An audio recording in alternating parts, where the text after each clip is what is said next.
Jadi kita ini kan negara hukum, semua ada mekanismenya. Kalau ada dugaan pelanggaran HAM berat, maka Komnas HAM lah sebagai leading sektornya. Nah, ini yang kita mau tegakkan. Nah, anggota dewan itu mestinya bukan menyuarakan, anggota Dewan Perwakilan Rakyat itu menyuarakan suara rakyat, bukan menyuarakan suara polisi. Itu yang betul. Dewan itu mengontrol eksekutif, dalam hal ini adalah kepolisian yang dikontrol, bukan membenarkan tindakan-tindakan kekerasan polisian yang melanggar konstitusi, melanggar Undang-Undang HAM nomor 39 tahun 99. Bisa dibuka secara terang duduk masalahnya, dan Komnas HAM juga tetap melanjutkan investigasinya. Siapa tahu mereka kemudian justru merekomendasikan adanya proses pengadilan hak asasi manusia, karena tidak hanya keterlibatan aparat di lapangan, tetapi juga ada struktur kekuasaan yang menggerakkan.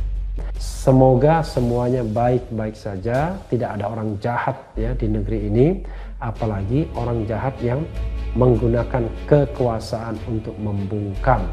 Terima kasih Komnas HAM untuk 2 rekomendasi berbahaya itu. FPI, substansi konteksnya merupakan peristiwa saling serempet antar mobil dan saling serang antar petugas dan laskar FPI, bahkan dengan menggunakan senjata api. Yang berikutnya, sedangkan terkait peristiwa KM 50 sampai ke atas, terdapat 4 orang yang masih hidup dalam penguasaan petugas resmi negara yang kemudian juga ditemukan tewas, maka peristiwa tersebut merupakan bentuk dari peristiwa pelanggaran hak asasi manusia. Asumsinya mereka merampas, tetapi ada yang menarik ya. IPW bilang kalau sudah ada tembak menembak, kenapa tidak diborgol? Padahal ini jelas, kemudian dari ditangkap sampai ke rumah sakit Polri, apa yang terjadi? Kalau yang versinya polisi, ada yang bawa senjata. Versinya teman-teman, tidak ada bawa senjata. Nah, itu harus jelas duduk perkaranya di mana. Nah, karena apa? Negara kita negara hukum. Dan saya mendukung semua pihak. Komnas HAM harus didukung sepenuhnya. Ya, tentunya yang pertama, Polri menghargai ya hasil investigasi dan rekomendasi dari Komnas HAM. Yang pertama, ya tentunya nanti semuanya harus dibuktikan di sidang pengadilan. Ya.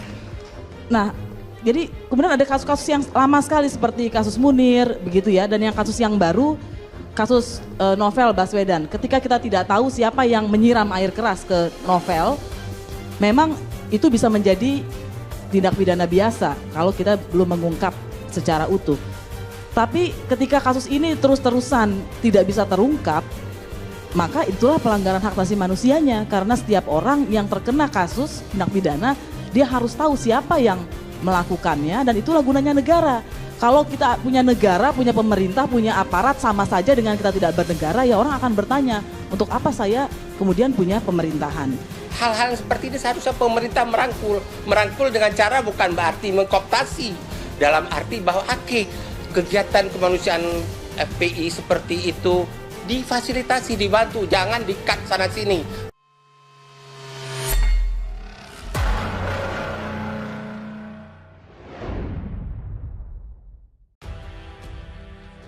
Terima kasih Komnas HAM untuk 2 rekomendasi berbahaya itu. Kecewa dengan Komnas HAM? Tunggu dulu. Kesimpulan mereka tentang pembunuhan 6 laskar FPI yang diuraikan kemarin 8 Januari perlu dibaca dengan cermat. Harus sabar.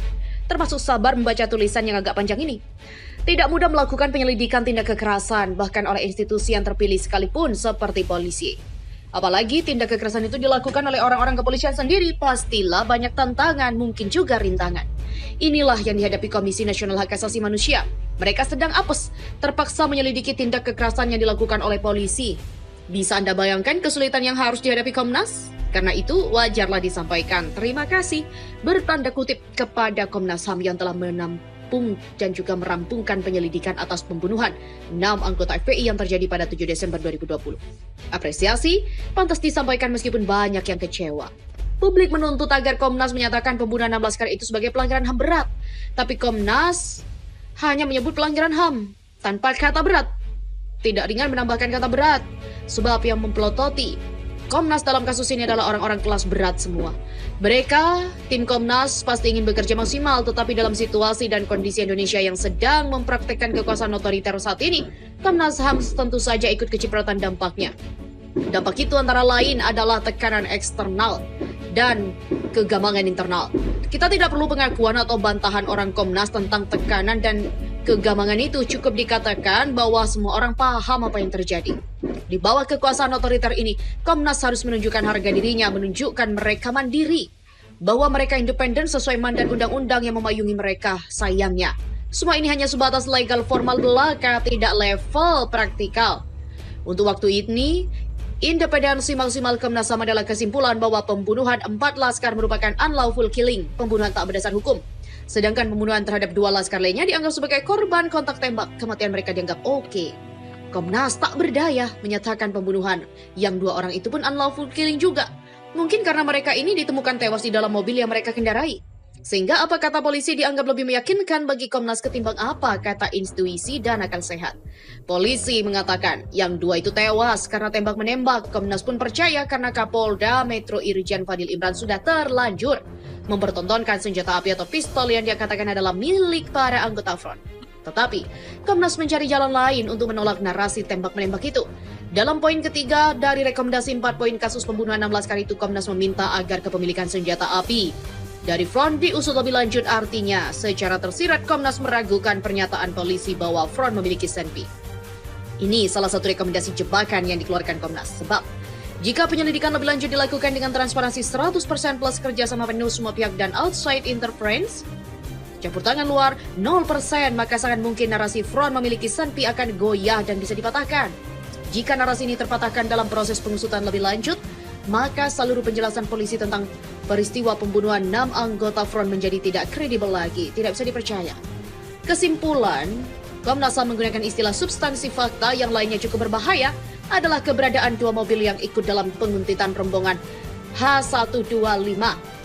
Tetapi, polisi tidak mengakui 2 mobil itu milik mereka, yaitu Avanza B1739 PWK dan B1728 KJD. Komnas juga curiga terhadap keberadaan sejumlah mobil lain yang berada di belakang iring-iringan H125 atau HRS. Mobil-mobil tersebut terekam kamera CCTV milik Jasa Marga pengelola jalan tol. Komnas merekomendasikan pengusutan kedua mobil itu sebab kata Komnas, keduanya aktif dalam kronologi penguntitan. Sekali lagi, andaikan kata nanti ada yang bisa melakukan pengusutan secara transparan tanpa hambatan, maka poin kedua dari rekomendasi 4 poin Komnas HAM akan mampu membuka tabir tentang apa sebenarnya tujuan penguntitan rombongan HRS. Pengusutan senpi front dan 2 mobil misterius yang direkomendasikan Komnas bukanlah permintaan biasa. Pengusutan tuntas dan transparan terhadap kedua hal ini bisa mengubah total alur cerita yang telah dijelaskan kepada publik. Front konsisten membantah tuduhan pemilikan senpi. Jika dalam penyelidikan lanjut yang diminta Komnas itu terkonfirmasi bahwa Front tidak punya senpi, maka kesimpulan substansi fakta Komnas pada poin 6 menyebutkan ada kontak senjata antara mobil Front dan mobil petugas bisa berubah total. Sekali lagi, Komnas terbaca tidak sepenuhnya menerima penegasan polisi bahwa mereka membawa senpi. Rekomendasi pengusutan lanjut senpi Front menunjukkan Komnas masih sangat ragu. Demikian pula rekomendasi agar dilakukan pengusutan lanjut terhadap kedua mobil Avanza yang bukan milik polisi itu. Pengusutan ini sangat krusial sebab kedua mobil misterius tersebut plus beberapa mobil yang disebut Komnas berada di belakang rombongan HRS, tetapi tak bisa dipastikan apakah mereka ikut menguntit atau tidak. Menyimpan teka-teki kunci yang harus diungkap tuntas. Jika kedua hal itu terurai tanpa ada yang disembunyikan, dipastikan akan terjadi gempa 9,5 skala Richter dalam keseluruhan proses penyelidikan pembunuhan ini. Bangunan narasi polisi akan ambruk sekaligus akan runtuh pula tembok yang melindungi orang-orang misterius yang diduga kuat ikut bermain, bahkan boleh jadi sebagai pemain utama. Kedua mobil Avanza yang misterius dan beberapa mobil misterius lain di belakang rombongan HRS kuat dugaan berselancar dalam drama penguntitan HRS oleh Polda Metro. Sangat mungkin mereka membajak penguntitan itu sehingga ada kronologi yang tak bisa dijelaskan, ada missing link, ada mata rantai yang tercecer. Misalnya, tim penyelidik Komnas HAM tidak mencantumkan apa saja temuan mereka setelah 4 orang laskar yang dimasukkan ke dalam mobil di sekitar rest area kilometer 50 dalam keadaan hidup tetapi kemudian diumumkan tewas. Komnas mengatakan mereka dibawa ke Mapolda, tetapi banyak pertanyaan yang harus dijawab. Apa yang terjadi sebelum mereka sampai ke Mapolda? Siapa yang memberi komando? Siapa yang menembak mereka?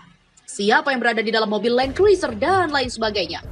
Kecewa pada Komnas HAM boleh, tapi jangan terlalu, malahan tidak berlebihan ucapan terima kasih Anda untuk 2 rekomendasi berbahaya yang mereka tuliskan ini. 9 Januari 2021.